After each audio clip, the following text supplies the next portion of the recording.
दिल्ली की राजनीति में लगातार सरगर्मी बनी हुई है। वर्तमान में दिल्ली की सरकार अपने काम से अधिक विवादों के कारण चर्चा में बनी रहती है। एक समय था जब आंदोलनकारी केजरीवाल ये कहते थे कि अधिकारी तो ईमानदार होते हैं, बस उन्हें काम नहीं करने दिया जाता।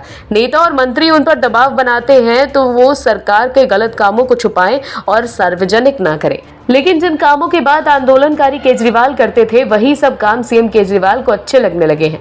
आम आदमी पार्टी के संयोजक केजरीवाल कहा करते थे कि नेता अगर अधिकारी को पूरी ताकत दे तो एक भी गलत काम नहीं हो सकता, लेकिन अपने ही शासित राज्य दिल्ली में वो ऐसा करने से चूक रहे हैं। यानी शायद अब केजरीवाल साहब की कथनी और करनी में बड़ा फर्क आ गया है, क्योंकि इस बार बात उनकी और उनके अपनों के ऊपर लगने वाले भ्रष्टाचार के कथित आरोपों की जांच का मामला है, जिसके कारण विपक्ष उन पर हमलावर है और कह रहा है कि केजरीवाल साहब अधिकारियों को उनका काम नहीं करने दे रहे। क्या है आरोप, कौन है अधिकारी, बताते हैं आपको। वरिष्ठ आईएएस अधिकारी YVVJ राजशेखर पर अनुशासनात्मक कार्रवाई की सिफारिश किए जाने के बाद सियासत गर्मा गई है। दिल्ली बीजेपी के मंत्री सौरभ भारद्वाज द्वारा लिखे गए पत्र पर सवाल उठाए गए हैं। बीजेपी प्रदेश अध्यक्ष वीरेंद्र सचदेवा का कहना है कि अगर राजशेखर पर भ्रष्टाचार समेत कई गंभीर आरोप लगते हैं तो उन पर पूर्व से ही क्यों कार्रवाई नहीं की गई, इसको लेकर पहले से पत्र क्यों नहीं लिखा गया। आखिरकार 11 मई को सर्वोच्च न्यायालय के आदेश पर ही अचानक कैसे याद आई। सचदेवा का कहना है कि क्योंकि दिल्ली सरकार के घोटाले से जुड़ी कई संवेदनशील फाइलें सतर्कता विभाग के पास फंसी हैं, इसीलिए सारा खेल किया जा रहा है। उल्लेखनीय है कि सेवा विभाग के मंत्री सौरभ भारद्वाज ने वरिष्ठ आईएएस अधिकारी YVVJ राजशेखर के तत्काल तबादले की मांग करते हुए मुख्यमंत्री को पत्र लिखा था। इसमें राजशेखर से जुड़ी शिकायतों और पुराने मामलों का भी उल्लेख करते हुए आधिकारिक रिकॉर्ड और कर्मचारियों की सुरक्षा सुनिश्चित करने के लिए कार्रवाई की मांग की गई है।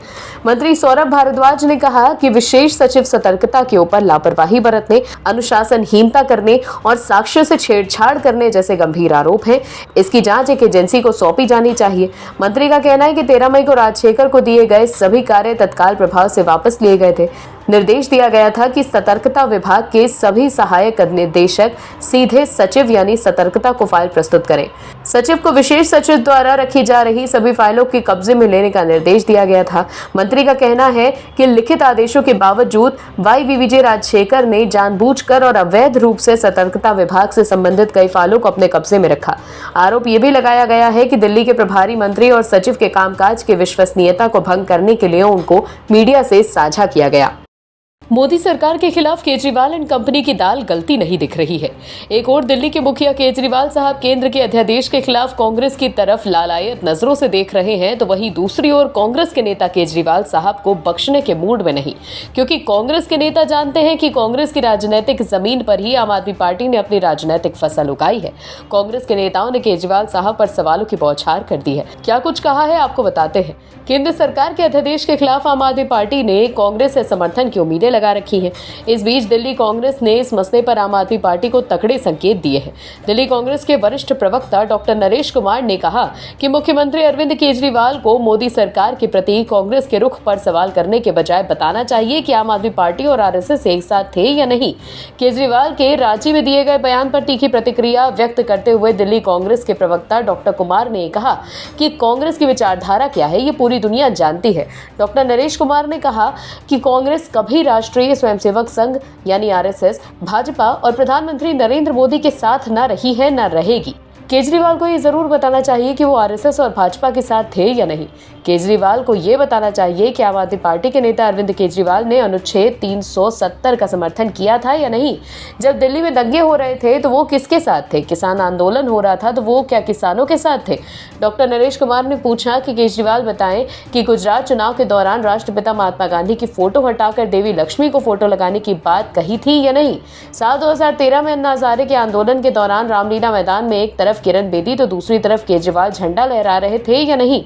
इन सभी बातों से ये स्पष्ट है कि केजरीवाल कौन सी विचारधारा से यहाँ आए हैं। उल्लेखनीय है कि दिल्ली के सीएम अरविंद केजरीवाल राष्ट्रीय राजधानी में अधिकारियों के तबादले के अधिकार के मसले पर केंद्र के अध्यादेश के खिलाफ समर्थन जुटाने के लिए विभिन्न विपक्षी पार्टियों से संपर्क कर रहे हैं। इसी सिलसिले में वो अपनी पार्टी के सहयोगी पंजाब के मुख्यमंत्री भगवंत मान के साथ झारखंड के मुख्यमंत्री हेमंत सोरेन से मिलने रांची गए थे। गौर करने वाली बात यह है कि दिल्ली कांग्रेस के कई नेताओं ने पार्टी आलाकमान को आम आदमी पार्टी का समर्थन नहीं करने का सुझाव दिया है। इन नेताओं नेताओं का कहना है कि आम आदमी पार्टी कांग्रेस के खिलाफ लगातार दुष्प्रचार कर रही है और दुष्प्रचार करके ही सत्ता में आई है। दिल्ली कांग्रेस के कद्दावर नेता अजय माकन और संदीप दीक्षित दोनों ने मुखर रूप से पार्टी आलाकमान को आम आदमी पार्टी से दूरी बनाए रखने की सलाह दी है। कुल मिलाकर देखें तो कांग्रेस के नेताओं के बयानों से ऐसा लग रहा है जैसे कांग्रेस केजरीवाल को झटका देने के मूड में है। पहलवानों के आंदोलन पर विपक्ष जमकर सियासी रोटियां सेक रहा है, लेकिन विपक्ष के हाथ से ये मुद्दा भी जाता दिख रहा है क्योंकि पहलवानों का आंदोलन अब समाप्ति की ओर दिख रहा है। देश के गृह मंत्री अमित शाह के ओलंपिक पदक विजेता साक्षी मलिक से बात की, जिसके बाद साक्षी मलिक अपनी रेलवे की नौकरी की तरफ वापस लौट चली हैं। खबरों के मुताबिक बजरंग पुनिया, साक्षी मलिक और विनेश फोगाट ने गृह मंत्री अमित शाह से उनके आवास पर मुलाकात की। ऐसे में अमित शाह से मुलाकात के बाद पहलवानों का नौकरी पर लौटना ये बता रहा है कि सरकार इस मामले को सुलझाने के बेहद करीब है। पहलवानों के इस फैसले से जरूर ही आंदोलन को हवा देने वाले, देश में अराजकता का माहौल बनाने वाले को शाह की एक चाल ने क्लीन बोल्ड कर दिया, जिसके लिए शाह अक्सर जाने जाते हैं। अमित शाह ने अपनी एक रणनीति से इस आंदोलन को हवा देने वालों की हवा निकाल दी। आखिर नौकरी पर वापसी करते हुए क्या कहा पहलवानों ने, आपको बताते हैं। यौन उत्पीड़न के आरोप को लेकर बीजेपी सांसद बृजभूषण शरण सिंह की गिरफ्तारी की मांग कर रहे पहलवान साक्षी मलिक, विनेश फोगाट और बजरंग पुनिया के रेलवे की नौकरी पर लौटेंगे। हालांकि इस बीच इन्होंने ये भी कहा है कि वो इंसाफ की लड़ाई लड़ते रहेंगे। ऐसे में माना जा रहा है कि पहलवान धरने में शामिल न होकर नौकरी पर तो लौटेंगे, लेकिन वो अपनी मांगों पर अब भी कायम है। धरने से हटने की खबरों पर साक्षी मलिक और बजरंग पुनिया ने एक ट्वीट में सफाई दी। उन्होंने खुद के विरोध प्रदर्शन से अलग होने की खबरों को अफवाह करार दिया। साक्षी मलिक ने अपने ट्विटर अकाउंट पर लिखा कि ये खबर बिल्कुल गलत है। इंसाफ की लड़ाई में न हमने से कोई पीछे हटा है और ना ही हटेगा। सत्याग्रह के साथ साथ रेलवे में अपनी जिम्मेदारी के साथ भी निभा रही हूं। इंसाफ मिलने तक हमारी लड़ाई जारी है। वहीं बजरंग पुनिया ने लिखा कि आंदोलन वापस लेने की खबरें कोरी अफवाह हैं। ये खबरें हमें नुकसान पहुंचाने के लिए फैलाई जा रही हैं। हम ना पीछे हटे और ना ही हमने आंदोलन वापस लिया है। महिला पहलवानों के हटने की खबरों के बीच साक्षी मलिक दिल्ली में अपने घर पर भी पहुंच गई। इसका एक वीडियो भी सामने आया। आपको बता दें, धरने से पीछे हटने को लेकर जहां प्रदर्शन में शामिल पहलवानों ने ये कहा कि वो अपनी मांग पर कायम है, वहीं वो अपनी नौकरी भी ज्वाइन करेंगे। ऐसे में सोशल मीडिया पर लोग सवाल कर रहे हैं कि आखिर नौकरी के साथ पहलवान धरना कैसे करेंगे। तो इस पर पहलवानों की ट्वीट को देखें तो उनका कहना है कि वो नौकरी को लेकर अपना दायित्व निभाएंगे। ऐसे में साफ है कि वो धरने में शामिल नहीं होंगे, लेकिन उनकी मांगे अब भी बरकरार हैं। फिलहाल सारी स्थिति आने वाले समय में स्पष्ट की जाएगी, लेकिन ऐसा लग रहा है जैसे कि अमित शाह ने अपनी सूझबूझ से पहलवानों के धरने पर राजनीति चमकाने की कोशिश करने वाले विपक्ष को चित्त कर दिया। इस मौके को लपकते हुए राकेश टिकैत फिर से आंदोलन करने का ऐलान कर रहे थे, लेकिन वो कुछ सोच पाते उससे पहले अमित शाह ने सारा खेल पलट दिया। पहलवानों के विरोध और उनकी मांगों के बीच बीजेपी सांसद बृजभूषण शरण सिंह कुछ दिन पहले कहा था कि अगर उनके ऊपर आरोप साबित होते हैं तो वो खुद ही गिरफ्तार हो जाएंगे। वहीं कुश्ती संघ के अध्यक्ष पद से इस्तीफा देने को लेकर सिंह ने कहा कि उनका कार्यकाल खत्म हो चुका है, तो इस्तीफा किस बात का दूं।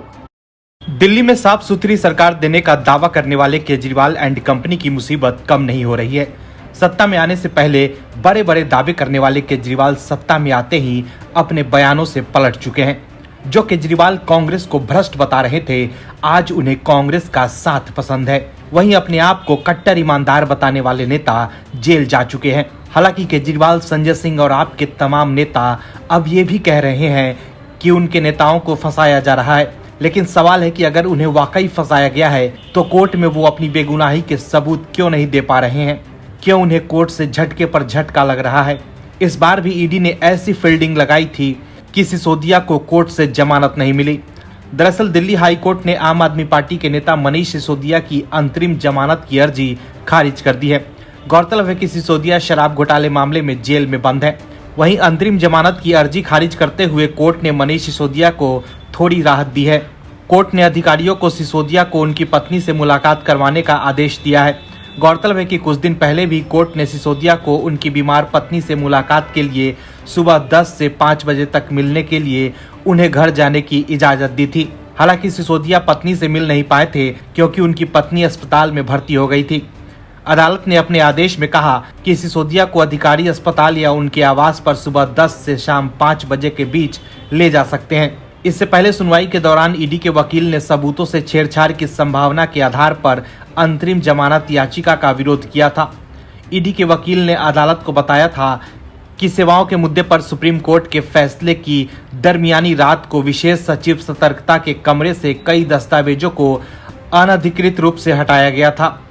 इसमें दिल्ली शराब घोटाले से संबंधित दस्तावेज भी शामिल हैं। विशेष सचिव सतर्कता के कक्ष से कुछ दस्तावेजों को अनधिकृत रूप से हटाने को लेकर प्राथमिकी दर्ज की जा चुकी है। ये घटना दर्शाती है कि दस्तावेज और सबूत जो शायद विभाग के पास उपलब्ध हैं, उनके साथ छेड़छाड़ की जा रही है। ईडी के वकील ने यह भी कहा कि सिसोदिया की पत्नी तो बीते 20 वर्षों से इस तरह की बीमारी से पीड़ित है। पहले भी इसी आधार पर अंतरिम जमानत के लिए याचिकाएं लगाई गई थी, जिसको सिसोदिया ने वापस ले लिया था। जांच एजेंसी के वकील ने यह भी कहा कि सिसोदिया के पास मंत्री के रूप में 18 विभाग थे। ऐसी परिस्थिति में वो अपनी पत्नी के अकेले केयरटेकर नहीं हो सकते। उन्होंने ये भी कहा कि मानवीय आधार पर जमानत के मुद्दे पर विचार करते हुए भी मनी लॉन्ड्रिंग के गंभीर मामलों में जमानत के खिलाफ कड़ी शर्तों को ध्यान में रखा जाना चाहिए। Bureau report OMH news. और भी वीडियोस देखने के लिए चैनल को सब्सक्राइब करें और बेल आइकन को दबाएं।